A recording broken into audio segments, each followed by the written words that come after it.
I'm Judy Schiffman from Bar Harris Children's Grief Center, and my background is twofold. I spent 20 years working in a genetic counseling program, and more recently, overlapping, I headed the grief center, so I've sort of come together.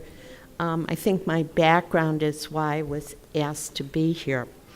I want to start by, if anyone feels on the spot, you can just toss it to someone else, but this is a thumb ball. I don't know if any of you are familiar with it, but where your thumb lands, you then respond to what's written on the ball, and then you toss it to someone else anonymously. So I'm just going to toss it out. And are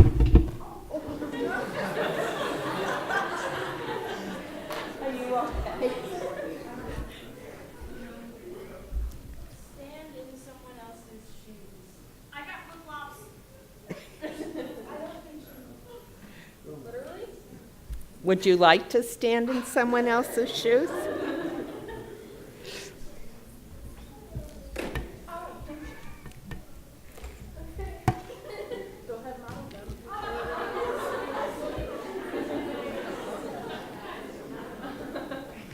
You can do whatever you want when... I hope she didn't hit someone.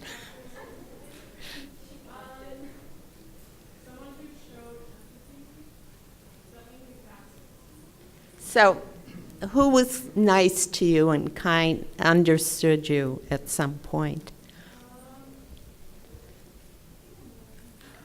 Could be a teacher, a relative, a friend. Nice.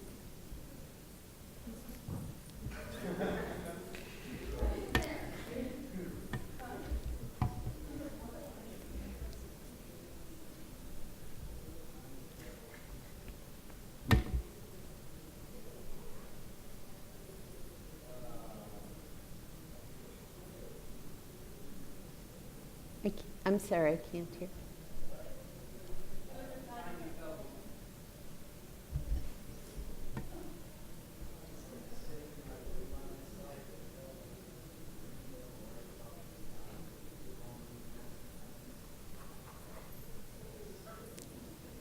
Okay, thank you.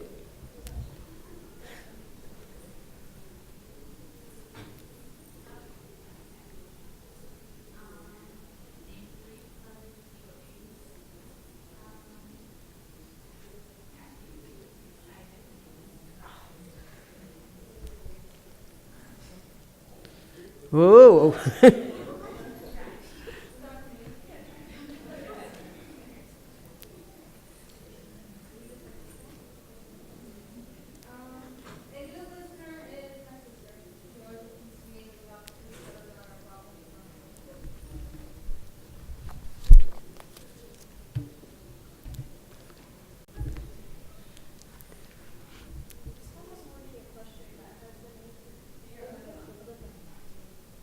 Oh, take another one.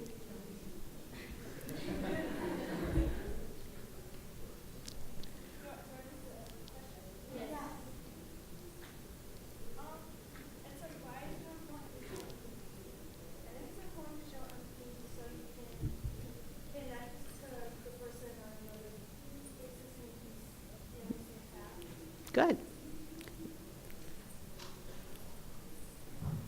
I think we need to go to baseball camp.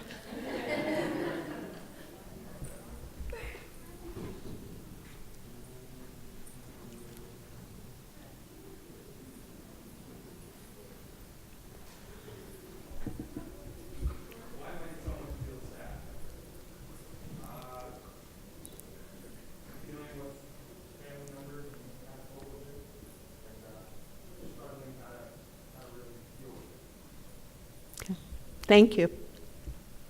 We'll do two more.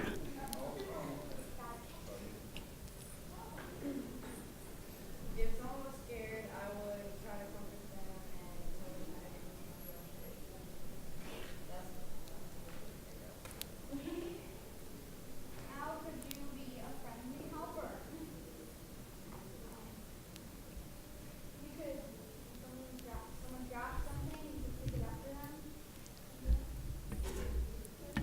like a ball. Okay, the last one.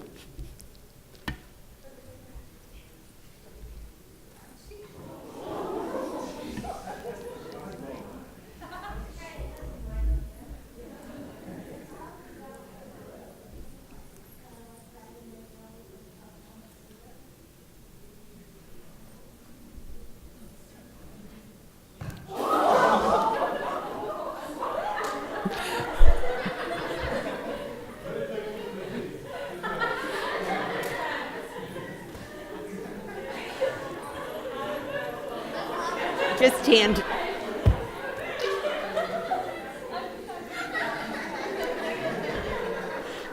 I should have written a disclaimer.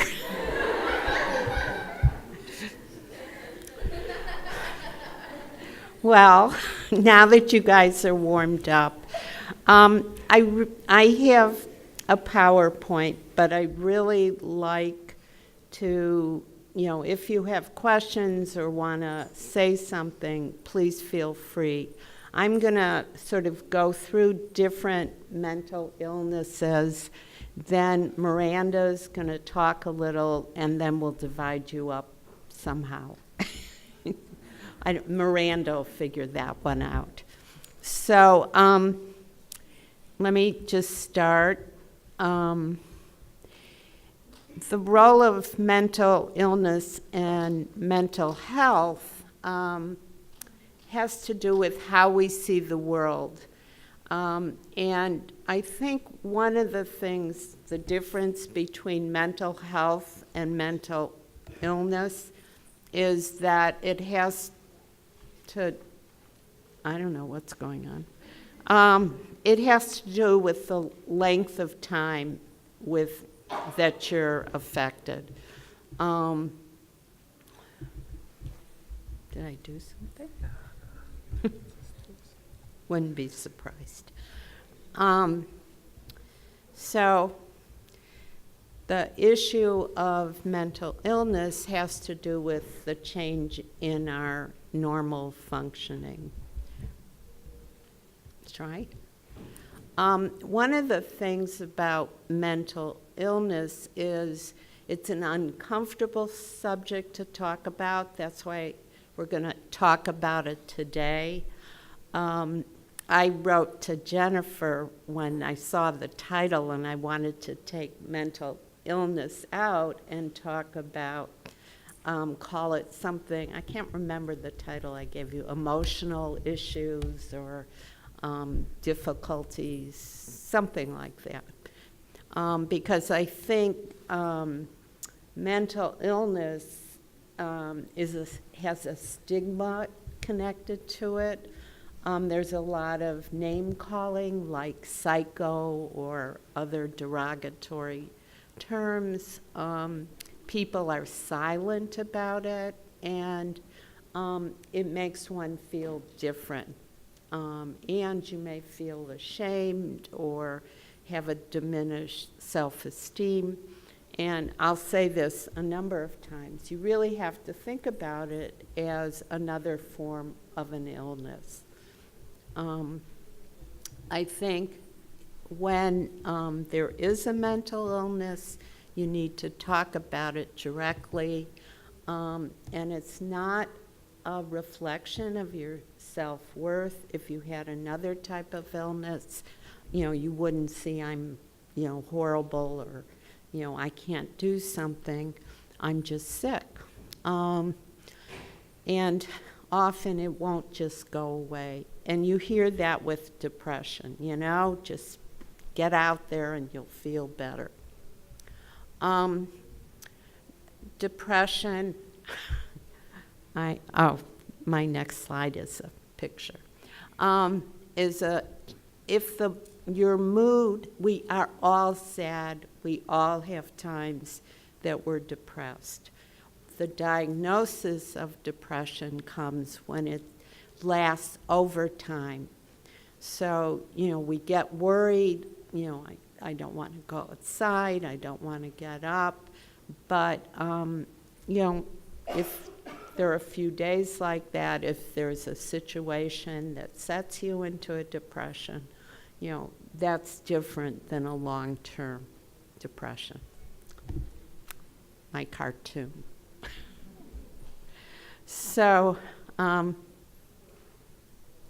you really can pull yourself up.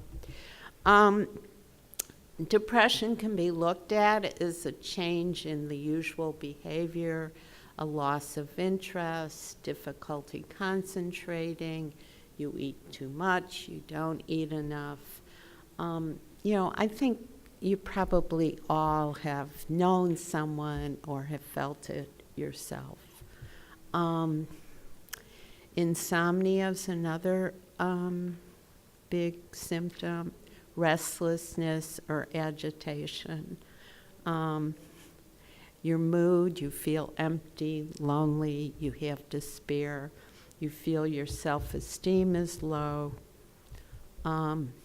Guilt is a big one. You may have thoughts of suicide. You wish not to wake up, which doesn't mean suicide. It's just the sense, a description of how you feel. You complain a lot more about illnesses. And there are 3 types, and I think, there's mild, more severe, and seasonal. Some people respond to seasons. I don't know if any of you have noticed that with yourself, but when there's more sun, people tend to be more up. Causes, genetic, biological, situational, and treatment ranges from medication to psychotherapy or both. And what can you do as someone who is experiencing depression? You can talk to your parents or someone you trust, a teacher, the mother of a friend, an uncle, whoever. You can try to continue your routines. You can reach out to friends, but I think you also need to think about reaching out to an adult.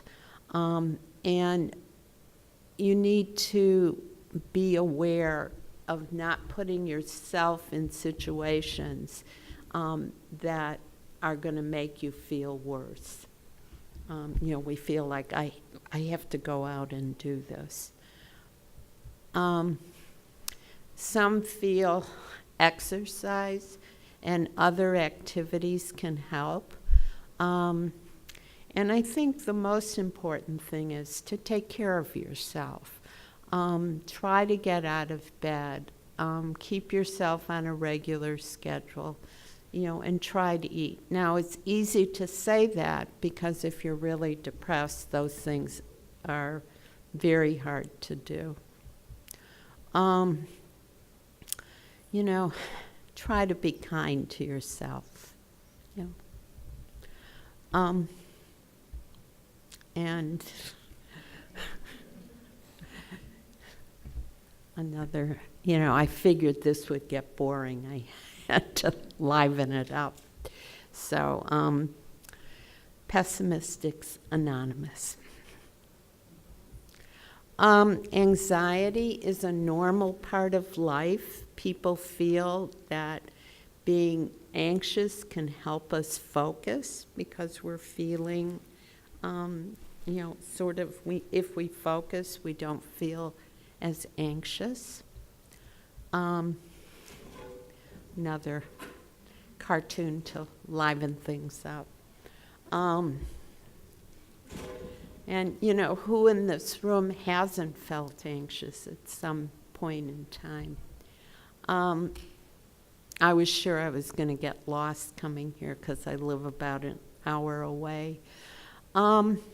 Anxiety, worry, fear, phobias, the fear of something, concern about your well-being. If you're anxious, you can probably think of anything that will trigger your anxiety. And again, it depends how long. Again, it's trouble sleeping, obsessions, intrusive thoughts and memories. So you may be doing homework and suddenly you get anxious, did I lock the door? Or, how am I going to take that test tomorrow? And again, a lot of that is normal kinds of things.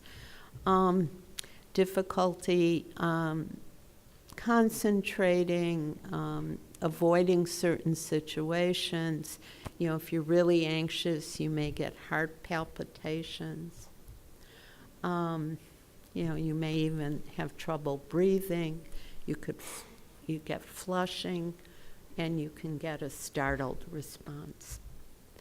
And this I thought was really interesting.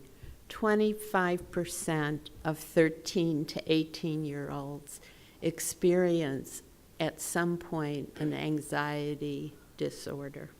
So that fits 1/4 of this room. And again, there are different kinds. There's general anxiety disorder, there's social anxiety, and there's panic disorder.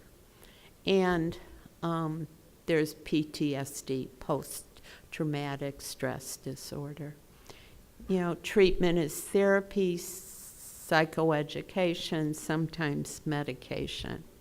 And what can you do if you're feeling anxious? Again, talk to someone you trust. Try to figure out what makes you anxious or what triggers the anxiety. Try deep breathing exercises. And if you come to the workshop tomorrow, I'll teach you some. They won't hit you in the head.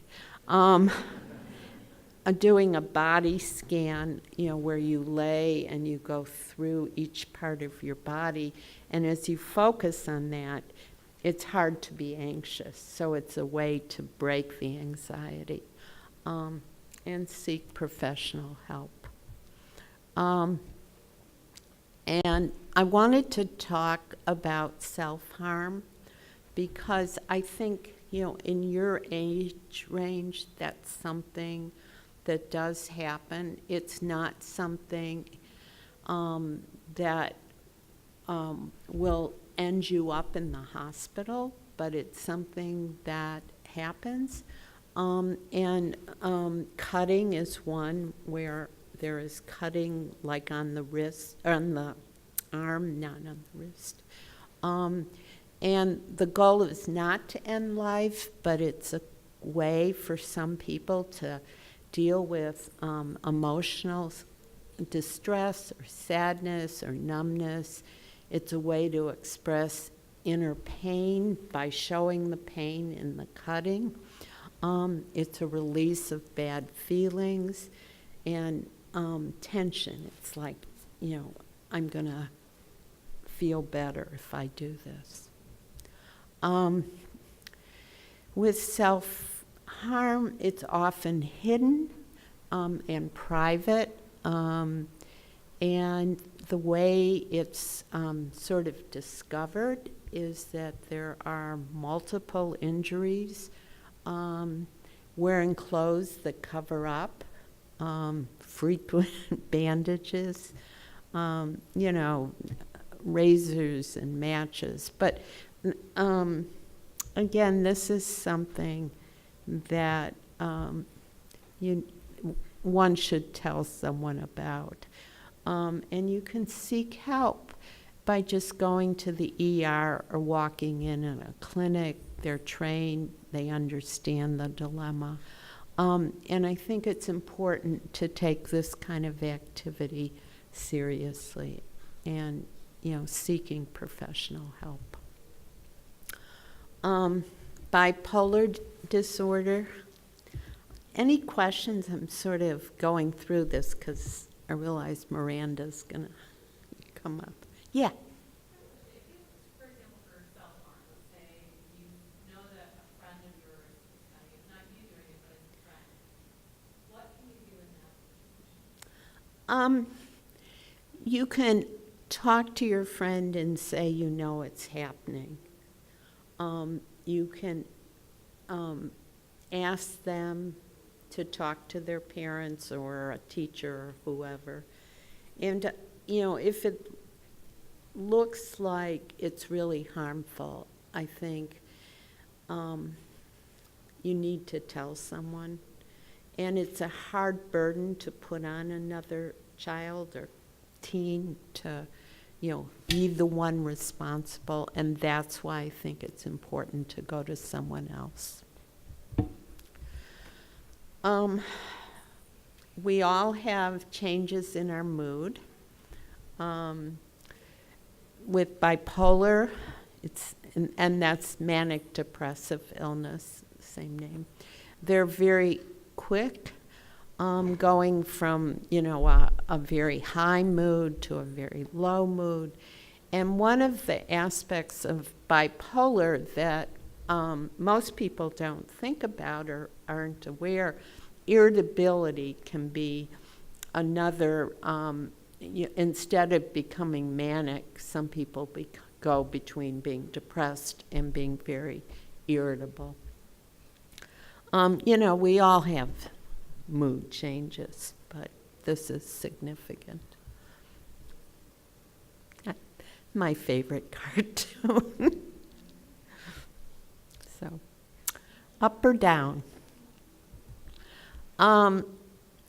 There's a high level of energy, there are big ideas, spending, risk-taking, all kinds of things. Talkative, poor judgment, doesn't listen, on and on. When one has bipolar depression, you're sad, low self-esteem, fatigue, sleeping disorders, thoughts of death or suicide, very similar to other kinds of depression. And with irritability, it's really irritability. There's outbursts, there's irritated and unable to modulate yourself. With bipolar, medication is pretty much necessary. Some of the other illnesses, medication may play a part, but with bipolar, it's pretty, important. There are 3 types, and again, I won't go through the whole thing. Women, sort of skipping quickly, to suicide, and I know Miranda wanted me to talk about this. Women are more likely to attempt suicide, but men are more likely to die from suicide. And it's an interesting finding. I think partly it's because of the how men try to commit suicide versus how women do. It's the second leading cause of death among 15 to 24-year-olds. Depression, inability to cope, intense stressors, and if there is a suicide, one always feels like, there would have been something I could have done, or why didn't I see the signs and reach out or help him more or get him help or whatever. Risk factors are hopelessness, anger, substance abuse, family history, traumatic experiences, if there's a psychiatric disorder, and stressful events. Low risk are close friendships, stable marriage, close extended family, religious faith, and a commitment to a cause. So feeling some self-worth. I sort of giving away things is something, agitation, hopelessness. Personality changes is another thing. Talking about death and suicide. When someone talks about it, you have to take it seriously. You can't sort of say, oh, he's just talking. It may be that he's just talking or threatening or whatever, but one has to really think about it. Person is usually feeling isolated. Afraid of the future is another big factor. Treatment is removing danger and surveillance. If you suspect someone is suicidal, do not leave them alone. It is very important to keep them, to be available to them. Psychotherapy, medication, education of medical professionals of signs and symptoms. And one needs to have an ability to ask if the person is suicidal, and that includes doctors. And what can you do? Take it seriously. These are only suggestions. Respond immediately for help. Do not stay alone.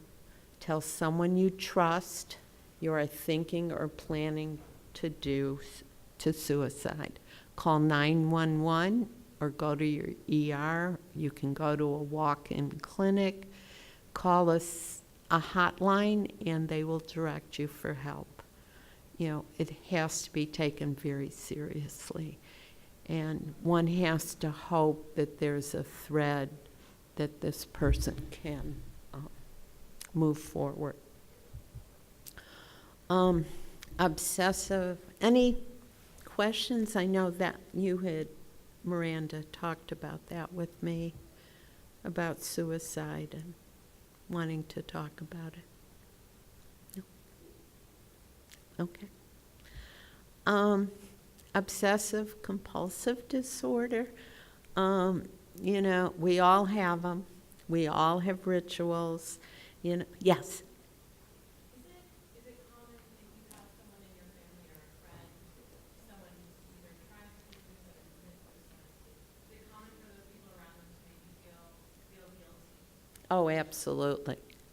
Yeah. What can someone do if they are feeling guilt about someone who may have either tried or successfully? I think, talking to, in our heads, it's one of those things where we know we couldn't have done something, but we feel guilty, and we can try to talk that through. I think talking to others, like, the extended family who may also feel guilty, can be helpful. There are groups for survivors of suicide or family members. There's individual treatment. It's hard to cut one's guilt. This is a very, one has to take it very seriously. It's a good question. Yeah.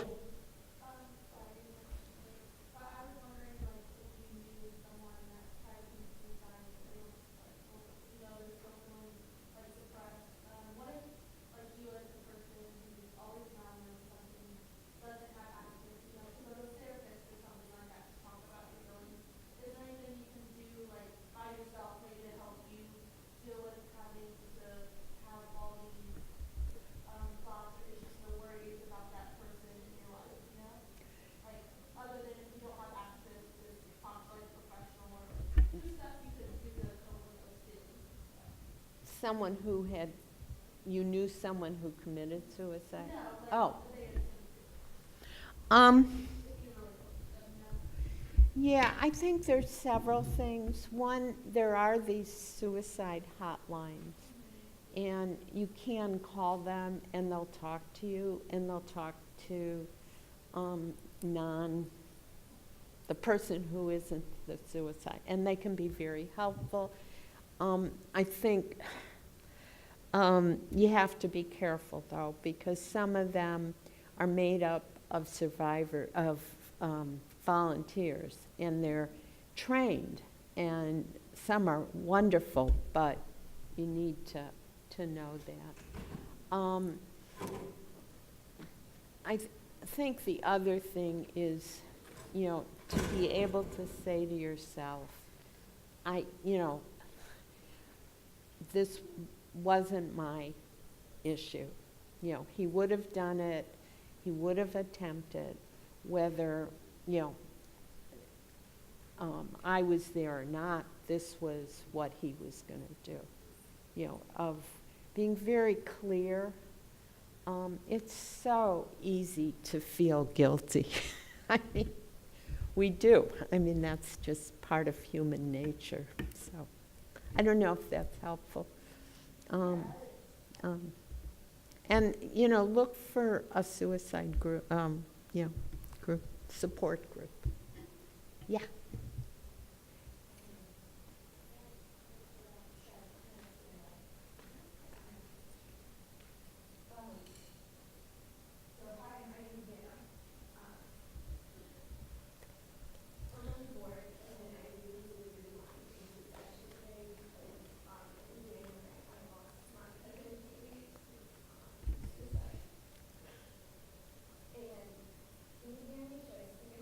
Here, why don't you stand here?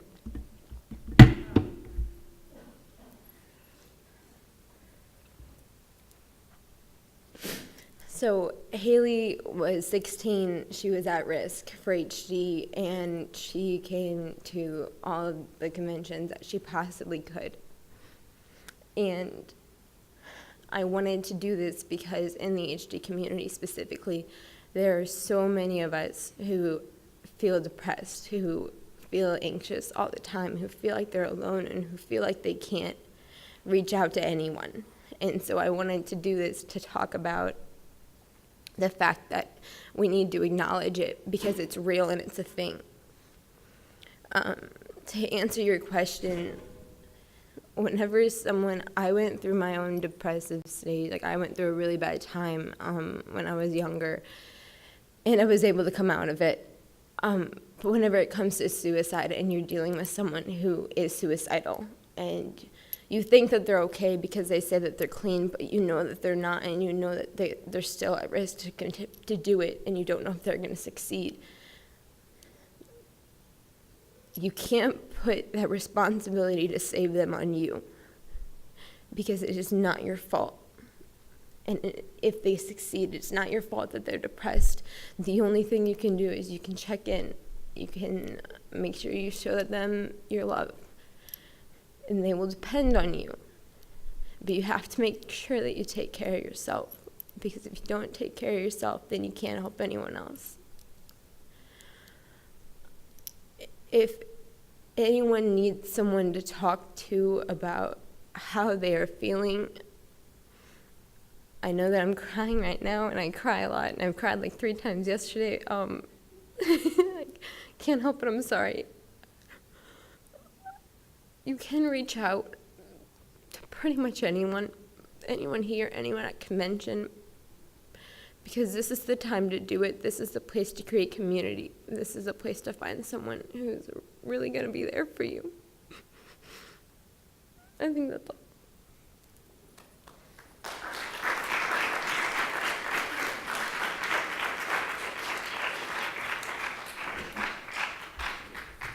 Thank you. You were very articulate. I'd like to add 2 things to what you said. One is that people talk about suicide contracts. You get the person to sign that they won't do it or whatever. They don't work most of the time. So, that's something to know. And yes, sometimes the person who commits suicide,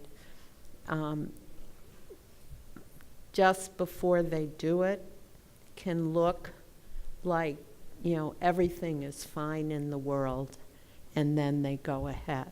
So again, it's not your responsibility. You may have no way of knowing, and it's an illness. Suicide, it's an illness. It's an illness in terms of, how one thinks about how they can cope. And, that one has to think about it in that way, or that's a way to think about it. Other responses? Okay, obsessive compulsive disorder. We all do it. Yes, no, maybe. Why should I go here? Maybe I'll go. Can't, finish anything. Repetitive actions. And, it's what I think, again, we call it a disorder when it interferes with our life, when we can't do what we need to do. Another cartoon.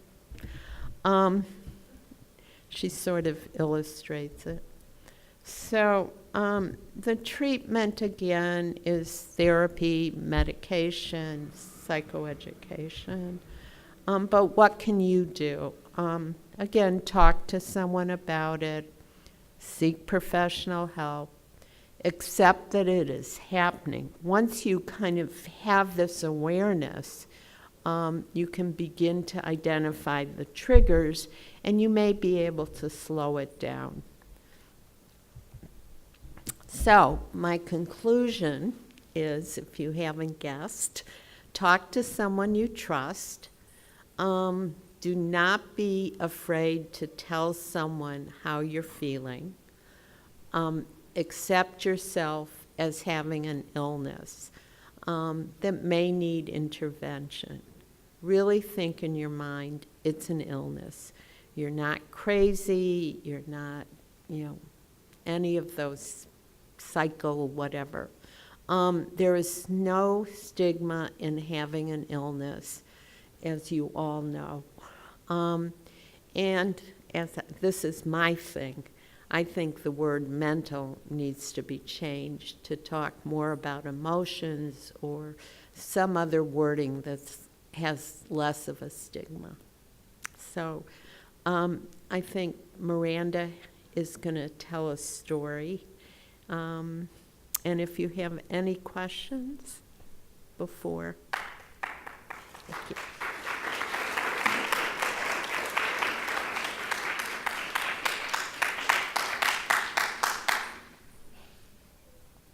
Okay, I'm just going to close this a little bit.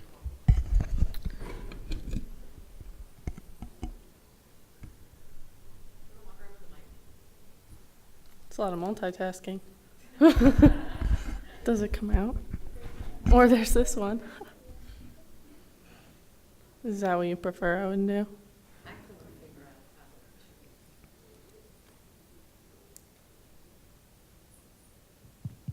Yeah, where? Do you want me to walk around? Is that? I'm going to stand here. Comfort of the podium.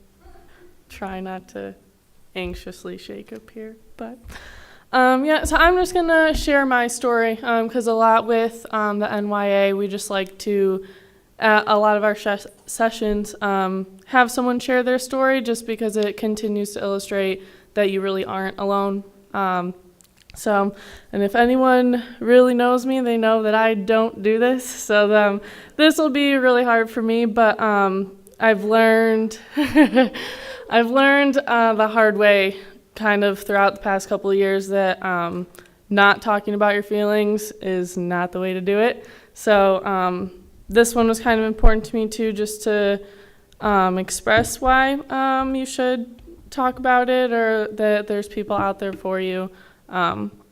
So I thought I'd share my story then. Yeah, so especially with this community too, part of why it's hard for me too is a lot of people think like, if I tell anybody, friend, family, parent, that they won't understand that, especially if you're talking about HD, that they won't know what to say in response, so they'll just kind of look at you funny. So I've always been that way, that I just never talk about anything that's going on with me. So my grandma has HD, and she has a very big family, so she has a lot of siblings. A few of them are also positive. One of them has already passed away from HD, and a couple of them are negative, but I have a very large group of family that is at risk. Growing up, we did not talk about it. I knew that my grandma's older brother was sick, but since he was in a home since before I remember, I thought he was born the way he was, because I only ever saw pictures of him. And so my family didn't talk about it. It was probably when I was in high school that, I heard the adults popping in words like, grandma's sick, she has Huntington's disease. But I was in high school, so it's like, I have, high school things to worry about. And I never really bothered to pay attention to it. And then as I got older, around in college, it kind of set in that I kind of wanted to learn about HD. And then my mom started to get involved with HDSA, and then we went to a fundraiser and they showed a video, and like that video is kind of made me realize like, oh, I'm at risk. And that set in pretty hard for me when I learned I was at risk. I had just gotten into nursing school, so thinking about my future, I immediately knew I wanted to be tested, because if I was positive, I didn't want to be a nurse anymore. I felt like that wasn't fair for me to become a nurse, because my grandma, it was very cognitive, and I was afraid that if I didn't know I was starting to show symptoms, that I would mix up someone's medications and hurt somebody. So, but my mom had not been tested, and she didn't want to be.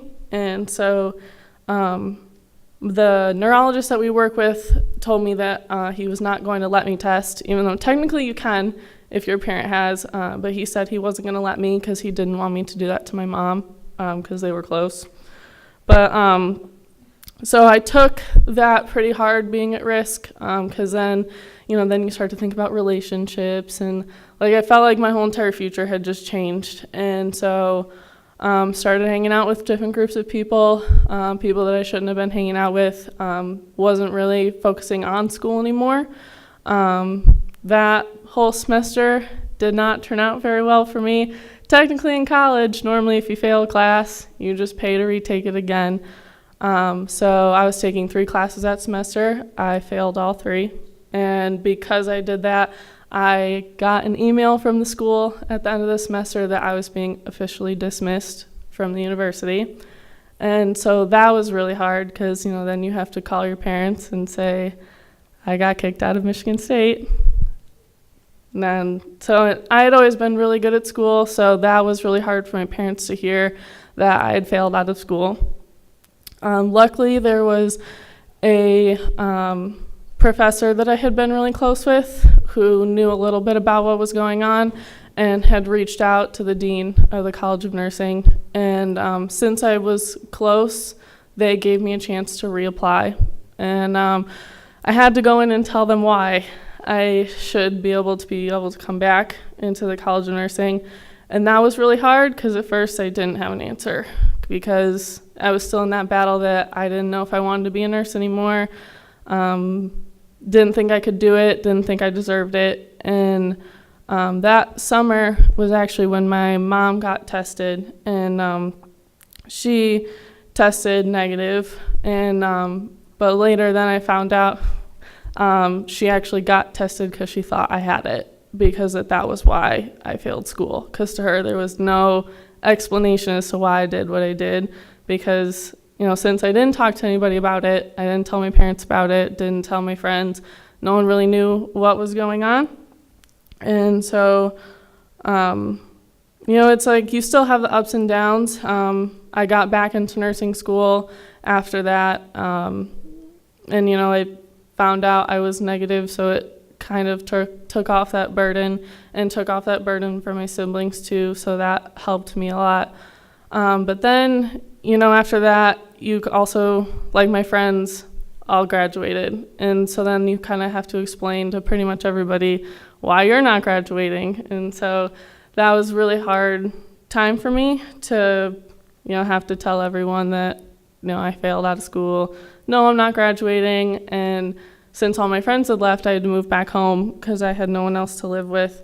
And that was when it kind of set in for at least my mom. She kind of started to notice that I was having all my issues because, you know, like I guess my emotions went back up once I got back into school because then I got to keep doing what I wanted to do. But then, you know, when everyone was graduating and leaving, it's that reminder of what I did. So then it went back down. And I started having a lot of problems with anxiety then too.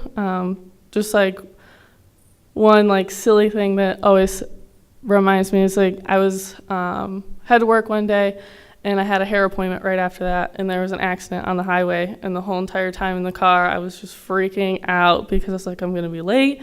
And then I pulled in and they called me and they're like, oh, you're 10 minutes late, so we're gonna cancel your hair appointment. I just like started bawling on the phone, and the lady's like, why are you crying? We're just canceling your hair appointment. You can come in tomorrow if you want. But like, since I had built up just so much anxiety in the car getting there, just like the release, like I just had nothing to do but cry. And it was awkward to be on the phone with her just crying because she canceled my hair appointment. But it was like I just had a lot of those issues where I get so worked up, and then just that build of that pressure that you feel when you have anxiety, it just kind of hurts a little bit. And then I called my mom after that too, and I was still crying. And that was kind of the first time that she asked me if I would go see someone. And my opinions then about talking to somebody, it was along the same lines, like, what are they going to say to me that it would make it any different? Like, oh, it'll be okay, or you can do it, the sun will come out tomorrow. But so I told her no, that I didn't want to, and didn't want to talk to her about it, still didn't really want to talk to anyone about it. But, you know, I still continued to hit those highs and lows. This past, like earlier, I guess this year, kind of hit another low. And like that's when it just kind of got hard for me to not be able to talk about it. Just to like, it's like that same internal feeling that you get where it's just, you want to talk about it, but since I never do, I just didn't know how to anybody. So about a couple months ago, I finally caved and decided I would talk to somebody. And I actually learned a lot about myself by talking to him, because he, like, when I went in the first day, he could like already, like, I felt like he could read me, which kind of upset me at first, that he already knew so much about me before we really started talking, because he said he could just see that I don't like to talk about my feelings or anything. He could feel that it was really hard for me. And so, like, he really taught me a lot about the fact that, like, he was saying how, you know, everyone goes through something and everyone's is different, but nothing, like, there's not a level to where, like, that makes you depressed or not. So he was saying, because I always felt like whatever I went through, like, especially in this room, there's so many more people that have gone through so much more than me. And so I felt like why do I need to talk to somebody? Because, you know, there's all these other people, they've been through so much more. And so I almost felt dumb going and talking to him, because then I didn't want him to be like, why are you coming to talk to me? You really haven't been through that much. Like, you're fine.